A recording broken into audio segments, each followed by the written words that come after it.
talk a little bit about your experience with the Brock string. Okay. Which was developed by Frederick Brock, who I think understood strabismus better than anyone else ever. So, just by coincidence, I happen to have a Brock string here. Um, so, what happened was with the Brock string, which I think pretty much everyone who's watching probably knows, it's a bead on a string. Such a simple device, as elegant though as it is simple. And you put it up to your nose and you look at the bead. The bead is the target you're supposed to be fixating with both eyes. And if you do it properly, if your two eyes converge on the bead, then you get a double string image coming out of the bead, that physiological diplopia. And the amazing thing about that double string image is it gives you the line of sight of the two eyes. Yeah. And it shows you how the two eyes are pointing and converging and aimed right there on the bead. And so I started working with the Brock string, and initially I had to have the bead like practically up to my face before I could get the double string image. If it was any further away, I'd only see a single string image because I was suppressing one eye. Or if I did start to see the double string image, the strings were not converging at the bead. Right. And I thought, wow, I'm getting the feedback for where my eyes are pointing. And this to me was like amazing. It was such a simple way to know where my two eyes are pointing. I never knew where my two eyes were pointing.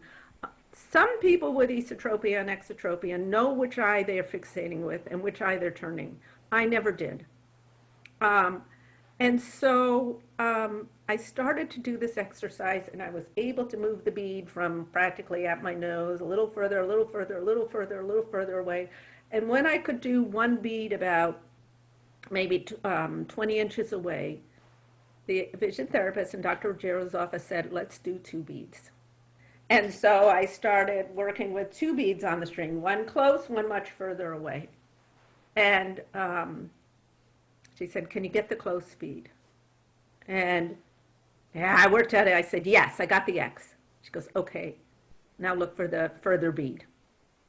And I looked at the further bead. It wasn't that far away, maybe 20 inches away or something. I said, I got it. I got the X. She goes, okay, close bead. Got it.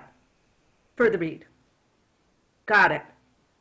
And then I remember this so well. And even though it was back in 2002, 18 years ago now, I said to her, I can feel my eyes moving.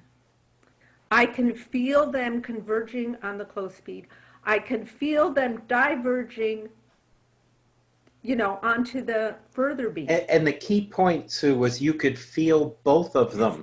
Yes, right. Both of them. Right. I could feel both eyes moving, and I could feel this control over my eyes, which I had never had before. And I knew where the two eyes were pointing. And you were getting the visual feedback of the change at the same time. Absolutely, I was getting the visual feedback. And I remember the vision therapist said to me, okay, now it's time to move on to another activity. Because of course there are many, many other activities. And I remember I stamped my foot and I said, no, I'm just going to keep doing this.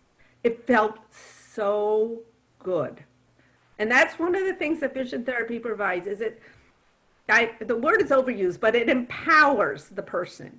It's not like I'm a passive victim of this particular way of seeing. I can control the way that I see. And it was an incredibly powerful experience.